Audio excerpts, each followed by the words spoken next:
नमस्कार साथियों, Narayani classes gene के यूट्यूब चैनल पे आपका स्वागत है।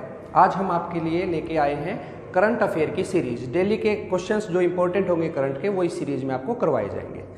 लास्ट लेक्चर में मैंने आपको बताया था इंडिया नेपाल रिलेशंस के बारे में, वो भी एक करंट का टॉपिक था।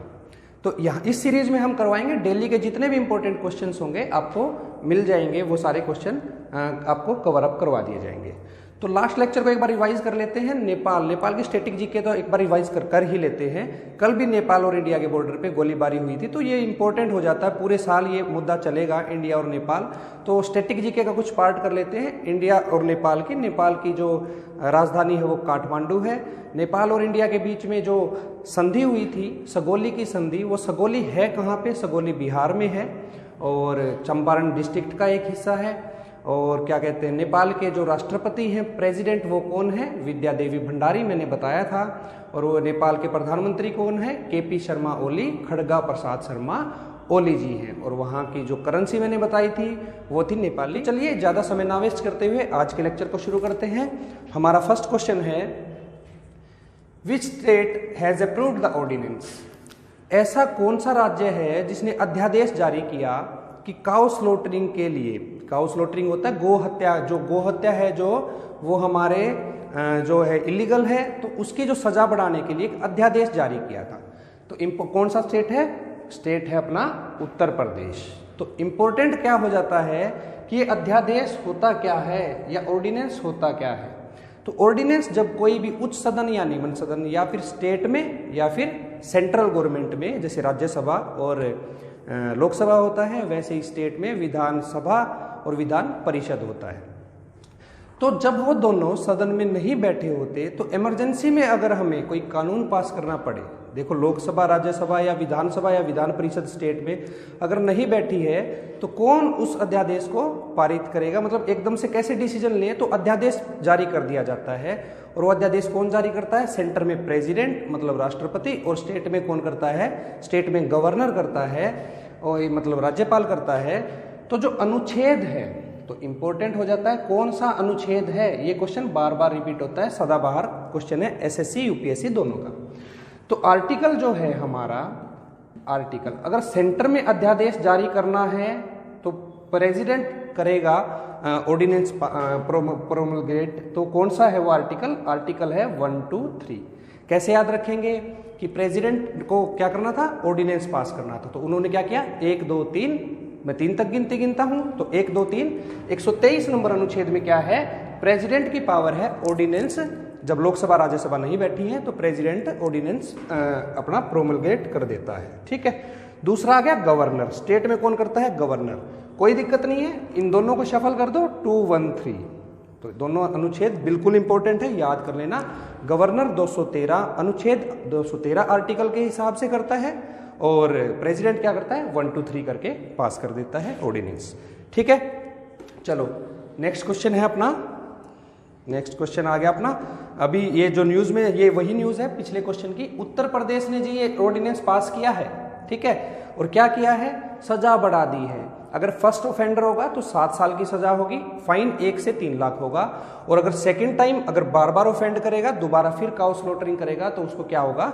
उसकी सजा हो जाएगी 5 लाख रुपए फाइन और सजा हो जाएगी आपकी 10 साल की रिगरस इम्प्रिजनमेंट।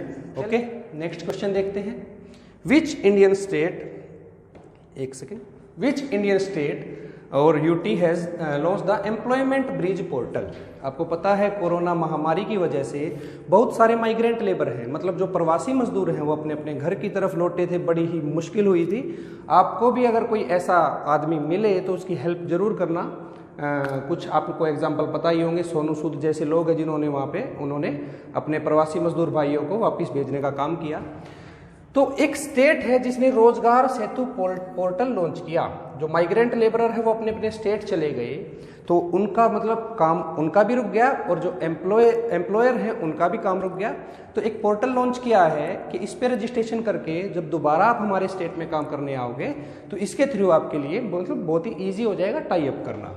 तो कौन सा स्टेट है? उत्तराखंड, मध्य प्रदेश, उत्तर प्रदेश या झारखंड? तो ऑप्शन है इसका, आंसर है इसका मध्य प्रदेश। ठीक है। मध्य प्रदेश ने, नेक्स्ट स्लाइड में आपको पता ही चल जाएगा। अब देखो ये कौन है? मध्य प्रदेश के चीफ मिनिस्टर जी हैं। तो उत्तर मध्य प्रदेश ने क्या किया है, रोजगार सेतु पोर्टल। डायरेक्ट क्वेश्चन आ सकता है, रोजगार सेतु पोर्टल किस स्टेट या राज्य या फिर केंद्र शासित प्रदेश ने लॉन्च किया है, तो ये है मध्य। नेक्स्ट क्वेश्चन आ गया अपना, विच इंडियन, मतलब कौन सा ऐसा भारतीय है जो हेड करेगा क्रिकेट कमेटी को, कहाँ पे, international cricket council ICC, international cricket council. यहाँ पे इंपॉर्टेंट क्या हो जाता है, जो इंटरनेशनल क्रिकेट काउंसिल है, जो क्रिकेट है वो कहाँ का राष्ट्रीय खेल है, कहाँ से शुरुआत हुई थी, इंग्लैंड से, लेकिन इसके हेडक्वार्टर कहाँ है, दुबई में। ठीक है, उसके बारे में डिस्कस करते हैं। तो ऐसा कौन सा है, Sourav Ganguly, Anil Kumble, Ravi Shastri, none of the above. तो आंसर है इसका अनिल कुंबले। ठीक है, अनिल कुंबले के बारे में बहुत सारे लोग जानते भी होंगे, कुछ दिन अपने इंडियन क्रिकेट टीम के कैप्टन भी रहे हैं। और क्या कहते हैं, अनिल कुंबले तो बहुत बड़े फिलेंथ्रोपिस्ट भी रहे हैं। मतलब क्रिकेट में एक मतलब मिथ होती है कि सब पैसे के लिए ही जाते हैं, लेकिन ऐसा नहीं है। अनिल कुंबले वो प्लेयर हैं जिन्होंने अपना कमाई का 75% तक दान कर दिया था। ठीक है, तो अनिल कुंबले जी हैं कौन, आईसीसी ने एक कमेटी बनाई थी, समिति बनाई थी। और किस चीज़ के लिए समिति बनाई थी कि कोरोना महामारी है तो गेम्स के लिए कुछ रूल्स या कुछ सेफ्टी प्रोविजंस मतलब देखने पड़ेंगे। तो इस कमेटी ने दो चीज़ें पास की। पहला तो अगर टेस्ट टीम है, टेस्ट टीम, पहला तो ये किया कि जो टीम्स हैं अगर उनमें कोरोना का कोई लक्षण है तो उनके लिए रिप्लेसमेंट किया जा सकता है, टीम में रिप्लेसमेंट किया जा सकता है। एक कमेटी के हेड बने, कौन बने हैं, अनिल कुंबले।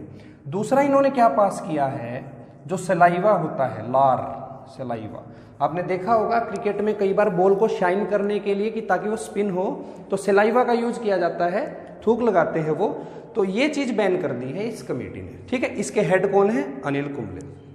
चलो इसके बारे में थोड़ा सा आईसीसी के बारे में देखते हैं। इंटरनेशनल क्रिकेट काउंसिल, ठीक है, क्या करती है, सारे के सारे रूल्स यही निर्धारित करती है, सारे के सारे जितने भी फॉर्मेट होते हैं, T20 हो गया, वनडे हो गया, टेस्ट मैचेस हो गया। ठीक है, कब बनी थी, 15 जून 1909 को लंदन में बनी थी, लॉर्ड्स में। ठीक है, इंग्लैंड, साउथ अफ्रीका और ऑस्ट्रेलिया 3 मेंबर थे। ठीक है, उस टाइम रूल होता था कि कॉमनवेल्थ मतलब इंग्लैंड की कभी न कभी राज में रहे हों वही मतलब रह सकते हैं, तो सबसे पहले 3 मेंबर थे। फिर 1926 में, ये इंपॉर्टेंट हो जाता है हमारे एग्जाम पॉइंट ऑफ व्यू से, 1926 में इंडिया, वेस्ट इंडीज, और ये मतलब क्या बोलते हैं, इंडिया, वेस्ट इंडीज और ये ऑस्ट्रेलिया नहीं आएगा यहाँ पे, न्यूजीलैंड को मतलब इनको और सदस्यता दे दी थी। पाकिस्तान, जब पाकिस्तान बना था 1947 के बाद, फिर 1950s में पाकिस्तान को मिली थी। तो इम्पोर्टेंट हमारे लिए क्या है, इम्पोर्टेंट हमारे लिए ये है कि ये बना कब था, 1909 में। हेडक्वार्टर उस समय कहाँ थे, उस समय हेडक्वार्टर्स थे इसके लॉर्ड्स में, लंदन में। उसके बाद क्या हुआ, पहले इसका नाम था imperial cricket council, imperial cricket conference जब बनी थी। उसके बाद इसका नाम चेंज हो गया, जो इंटरनेशनल क्रिकेट कॉन्फ्रेंस, जो अभी भी नाम है, वो 1965 में हुआ था। हुआ क्या, 2005 में इसका हेडक्वार्टर लंदन से कहाँ लेके चले गए हम, दुबई। क्योंकि लंदन, इंग्लैंड गवर्नमेंट ने, ब्रिटेन की गवर्नमेंट ने क्या किया, टैक्स फ्री करने से मना कर दिया। तो दुबई एक टैक्स फ्री स्टेट है, मतलब कंट्री है, तो दुबई में इसके हेडक्वार्टर्स को चेंज कर दिया गया था। कब गए थे, 2005 में। इतना इंपॉर्टेंट है। चेयरपर्सन क्या है इसका, चेयरपर्सन है शशांक मनोहर। ये 2016 में बने थे, फिर 2018 में भी इन्हें ही नियुक्त कर दिया गया है। और 2020 में अब कौन बनेगा, कुछ लोग बोल रहे हैं, बार बार न्यूज में चल रहा है कि सौरव गांगुली शायद इस पे आंखें लगा के बैठे हैं कि भाई मैं बन सकता हूं इस बार चेयरपर्सन। तो चेयरपर्सन अभी कौन है, शशांक मनोहर। ठीक है, सीईओ कौन है, मनु साहनी। हेडक्वार्टर कहाँ है, दुबई। दुबई कौन से देश में है, यूएई में। और कब, 15 जून 1909 को। और मोटो क्या है इसका, कई बार पूछ लेते हैं एसएससी के एग्जाम्स में, क्रिकेट फॉर गुड। तो जो आईसीसी है, शशांक मनोहर जी इसके अभी हेड हैं। आईसीसी क्यों न्यूज में है कि एक कमेटी आई, उस कमेटी के हेड कौन है, एक इंडियन है, कौन है, अनिल कुंबले जी हैं। उस कमेटी ने कुछ सुधार, वो सलाइवा वाला और जो खिलाड़ी मतलब रिप्लेस किए जा सकते हैं अगर कोरोना के लक्षण हो, तो इस तरह की 2-3 चीजें पास की थी। शायद मतलब मानता हूं कि क्लियर हो गया होगा आपको। ठीक है, चलो नेक्स्ट है, which Indian institute had top the NIRF ranking. भाई national institute regulatory framework, ranking framework sorry. तो ये NIRF है जो वो रैंकिंग देता है। रैंकिंग देगा ये किसको, इंडिया में जितनी भी यूनिवर्सिटीज़ हैं उनको रैंकिंग देगा कि सबसे अच्छा काम कौन कर रही है। तो कहाँ से किसने हेड किया है, मतलब सबसे ज़्यादा टॉप किसने किया है, IIT Delhi, IIT Madras, Indian institute of science Bangalore, Indian institute of management Ahmedabad. तो क्या होगा आपका ऑप्शन, IIT मद्रास। ठीक है, चलिए आगे देखो, NIRF की वेबसाइट से लिया है। कब बना था NIRF, 29 सितंबर 2015 को ये पास हो गया था और पहली इन्होंने रैंकिंग दी थी 2016 में। 2015 में बना था सितंबर में और पहली रैंकिंग कब दी थी, 2016 में। ठीक है, तो इस बार की रैंकिंग जो इंपॉर्टेंट हो जाती है हमारे एग्जाम पॉइंट ऑफ व्यू से, तो ओवरऑल कैटेगरी अगर पूछ ले NIRF की रैंकिंग में सबसे टॉप इंस्टीट्यूट कौन सा था, तब आप बोलोगे IIT मद्रास। अगर पूछ ले यूनिवर्सिटीज कौन सी थी, अगर कैटेगरी आ जाती है ना बार बार, सारी चीजें याद करनी जरूरी नहीं है, बट यूनिवर्सिटीज की कैटेगरी और इंपॉर्टेंट हो जाती है आपकी, उसको याद रखना। IISc Bangalore, Indian institute of science Bangalore. ठीक है, IIT मद्रास हो गया ओवरऑल और इंडियन इंस्टीट्यूट ऑफ साइंस हो गया बेंगलोर। वो क्या हो गया, यूनिवर्सिटीज की रैंकिंग में। दूसरे पे JNU है, तीसरे पे BHU बनारस हिंदू यूनिवर्सिटी। चलो next question, who has been cleared of doping. Doping charges से किसे मुक्त कर दिया गया है, मतलब डोपिंग चार्ज होता है, मतलब एंटी डोपिंग एजेंसी होती है, एक होती है वाडा, वर्ल्ड एंटी डोपिंग एजेंसी, एक होती है नाडा, नेशनल एंटी डोपिंग एजेंसी। तो इनके ऊपर केस चल रहा था। वेटलिफ्टर हैं हमारी महिला हैं। तो कौन है, साइखोम मीराबाई चानू, स्वाति सिंह, पूनम यादव या फिर संजीता चानू। तो आपका राइट ऑप्शन है संजीता चानू जी। संजीता चानू जी एक वेटलिफ्टर हैं जिनके ऊपर ये डोपिंग के चार्जेस लगे थे। डोपिंग होता है कि आप ड्रग्स लेके, मतलब कोई भी ऐसी ड्रग्स जो प्रोहिबिटरी हो, मतलब जिसको प्रोहिबिट किया गया हो, जो मान्य नहीं हो, वो लेके आप अगर गेम्स करते हैं। तो इनके जो बाद के ब्लड सैंपल्स थे उनमें ये नहीं आया इनके, वो भी तो डोपिंग से वो फ्री हो गए डोपिंग चार्जेस से। तो कौन है, संजीता चानू जी। कौन से गेम से संबंध रखती हैं, वेट लिफ्टिंग या फिर आप बोलो हिंदी में तो भारोत्तोलन। ये है संजीता चानू जी। ठीक है, इन्होंने गोल्ड कोस्ट में भी गोल्ड लिया था और वहाँ पे इससे पहले ये कॉमनवेल्थ में भी अच्छा प्रदर्शन। NCERT has signed A MOU होता है एक समझौता, NCERT।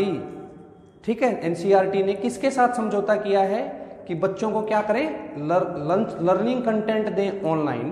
तो कोरोना की वजह से सब कुछ ऑनलाइन देना पड़ रहा है, तो किसके साथ किया था, रोटरी इंडिया, लक्ष्य फाउंडेशन, पेटा और सेव द चिल्ड्रन। बताइए, आपका करेक्ट ऑप्शन है रोटरी इंडिया। रोटरी इंडिया क्या करेगा, एक विद्याधन स्कीम है NCERT की, उसके थ्रू, मतलब उस स्कीम के अंडर ये क्या करेगा, अपना हिंदी मीडियम के लेक्चर्स प्रोवाइड कराएगा ऑनलाइन प्लेटफॉर्म पे। ठीक है, तो याद रखना rotary India literacy mission. Rotary India, rotary Pakistan में होगी तो रोटरी पाकिस्तान इनकी ब्रांचेज होती है। तो रोटरी इंडिया ने किसके साथ किया है, NCER। Which country has launch the plasma exchange program. Plasma exchange आप पिछली बार भी न्यूज में आया होगा। होता क्या है कि अगर किसी को कोरोना है, लेट के मेरे को है कोरोना और मैं ठीक हो गया हूं, तो मेरे से ब्लड का प्लाज्मा लिया जाएगा जिसके अंदर एंटीबॉडीज बनी होंगी, उस वायरस के खिलाफ एंटीबॉडीज बनी होंगी।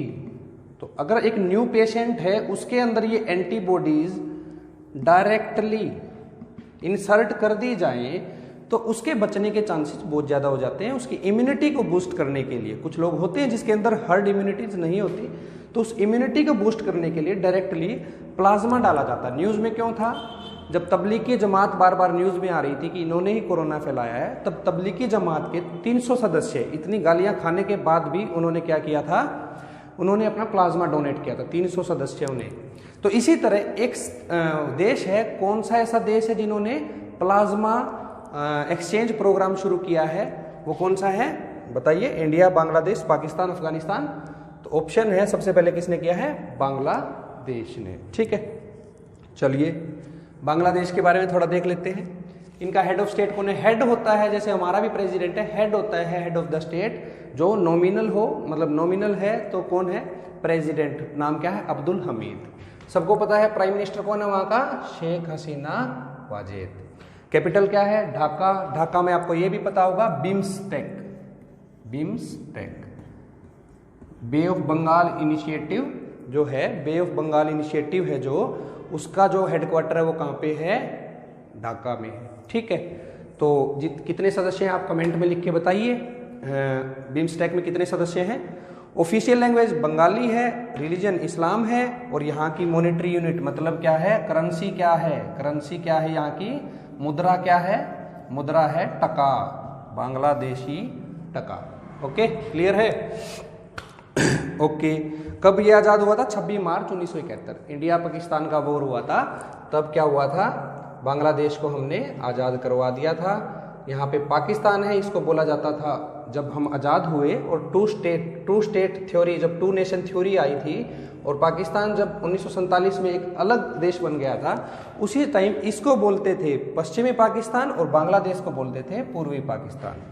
तो 26 मार्च 1971 में जब इंडिया पाकिस्तान का वॉर खत्म हुआ तो हमने क्या किया? बांग्लादेश आज़ाद हो गया और एक सेपरेट नेशन बन गया था। ठीक है, इंदिरा गांधी जी की गवर्नमेंट थी। नेक्स्ट क्वेश्चन है, which company has dropped the facial recognition software due to the racial profiling concerns. आपको पता ही अमेरिका में एक नॉन वाइट आदमी था जिसको पुलिस ने, मतलब उनकी डेथ हो गई पुलिस की कुछ एट्रोसिटीज़ की वजह से। तो वहाँ पे क्या हुआ कि दंगे फैल गए थे। उन्होंने बोला कि आप तो रेशियल डिस्क्रिमिनेशन कर रहे हैं, रंग भेद कर रहे हैं। तो ये रंग भेद इतना ज़्यादा न्यूज़ में चल रहा है, इतना ज़्यादा कंट्रोवर्शियल हो गया कि एक कंपनी ने क्या किया, जो फेशियल रिकॉग्निशन सॉफ्टवेयर होता है, आपका फ़ोन है, फ़ोन आपका फेस रिकॉग्नाइज करके अनलॉक हो जाए, या फिर आपका लैपटॉप रिकॉग्नाइज करे आपका फेस और अनलॉक हो जाए, वो सारी टेक्नोलॉजी कहलाती है। वो एक ऐसा, मतलब ऐसी कंपनी है जिसने अपने सारे के सारे गैजेट्स में उसको बंद कर दिया है। वो कौन सी है? गूगल, IBM, सैमसंग और एप्पल। तो कौन सी है? IBM ने क्या किया? फेशियल रिकॉग्निशन को बंद कर दिया, अपनी सारी की सारी मैन्युफैक्चरिंग जो भी उन्होंने मैन्युफैक्चर की थी, आगे करेंगे उस सब में IBM। तो कौन से उसने किया? कौन सी कंपनी ने? IBM ने बंद कर दिया है फेशियल रिकॉग्निशन। नेक्स्ट क्वेश्चन है, what is the corpus of micro irrigation fund? भाई नाबार्ड होता है ना। नाबार्ड एक बैंक है जो पूरा का पूरा फुल्ली गवर्नमेंट ओन्ड बैंक है। उसने क्या किया? इन्हीं की एक स्कीम है माइक्रो इरिगेशन, मतलब लघु सिंचाई। ठीक है, उसका एक फंड बनाया था। उसका कितना कॉर्पस है? उसका कॉर्पस कितना है? 2000, 3000, 5000, 8000। सोचिए, तो उसका कॉर्पस है 5000 करोड़ रुपए। चलिए देखो ध्यान से, नाबार्ड बार बार न्यूज में रहता है। होता क्या है, जो नाबार्ड है, नाबार्ड बना कब है? 12 जुलाई 1982 को। लेकिन इसको बनाने के लिए, ये तो सबको पता है, ये क्वेश्चन मोस्ट इंपॉर्टेंट है जो बार बार पूछा जाता है। तो होता क्या है, रिजर्व बैंक ऑफ इंडिया है, उसके अंडर उन्होंने एक कमेटी बनाई थी। वो कमेटी कब बनी थी? 30 मार्च 1979। 30 मार्च 1979। और उसी के रिकमेंडेशन पे 12 जुलाई 1982 को क्या हुआ? नाबार्ड की स्थापना हुई। ठीक है, तो इस कमेटी के हेड कौन थे? बी शिवारमन।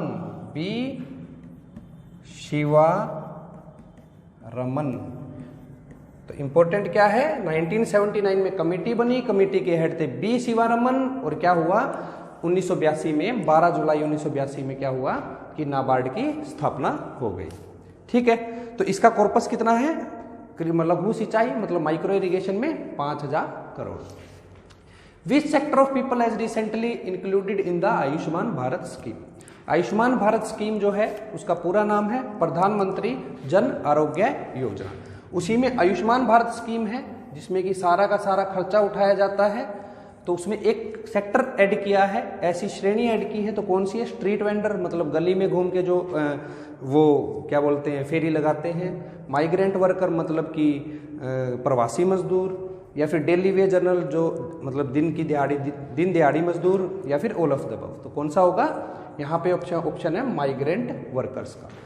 कोरोना की वजह से सबसे ज़्यादा जो प्रभावित हैं वो कौन है? Migrant labourer. तो ठीक है, कॉमन सेंस से भी ये क्वेश्चन हो सकता था। तो माइग्रेंट वर्कर्स को क्या किया, उसमें प्रधानमंत्री जन आरोग्य योजना में जोड़ दिया गया, या फिर इसको क्या बोलेंगे हम, आयुष्मान भारत। दोनों में से कोई भी आ जाए, एक ही बात है। Which state has inaugurated A biodiversity park name सर्वधर्म वाटिका? उत्तराखंड, उत्तर प्रदेश, बिहार या हरियाणा? तो उत्तरांचल या उत्तराखंड इसका करेक्ट आंसर है। ये देखिए उत्तराखंड में बना है अनोखा बायोडाइवर्सिटी पार्क।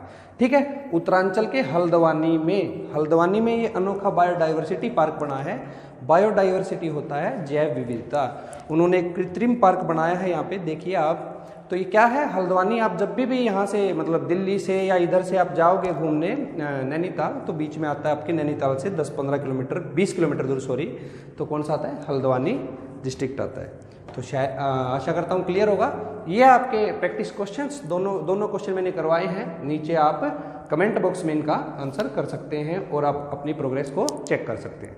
तो इसी तरह से डेली आपको करंट के क्वेश्चंस करवा दिए जाएंगे और आशा करता हूँ कि आपको सारा लेक्चर समझ में आया होगा। और तहे दिल से, जिंदा दिली से पढ़ाई करते रहिए। और इस मतलब जब तक ये लॉकडाउन तो मैं नहीं बोलूँगा, अनलॉक 1.0 आ चुका है, तो जब तक इंस्टीट्यूट नहीं खुल रहे, जब तक आपकी पढ़ाई नहीं हो रही, तब तक आप कोशिश कीजिए। मानता हूँ मुश्किल है कि ऑनलाइन प्लेटफॉर्म पे ही पढ़े, थोड़ी बहुत आदत इसकी लगानी ही पड़ेगी आपको। तो थैंक यू।